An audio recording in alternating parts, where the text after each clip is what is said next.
Mga apektado ng sunog sa Santa Mesa, Maynila, tinulungan ni Senator Bongo. Ito yung humihingi ng tulong, yung nanawagan. Pangulong Bongbong Marcos, binanatan.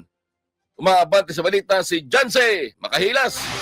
Abante Radyo Live Report. Ba't may ganun? Tumulong tapos binanatan. Janse, ano nangyari? Tinulungan ni Senator Christopher Lawrence Bongo ang mga naapektuhan ng malaking sunog na nangyari sa Barangay 628 sa Santa Mesa, lungsod ng Maynila. Dito inihayag ng senador na kaisa niya ang mga residente sa pagdadalamhati sa dalawang naitalang nasawi sa sunog.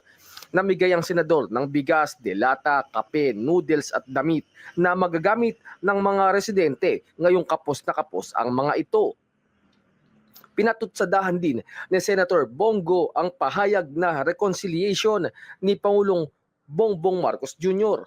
Aniya, kung sincere ang palasyo, ay dapat na maibalik nito sa bansa si dating Pangulong Rodrigo Roa Duterte na 6 na taon nagserbisyo sa sambayanan.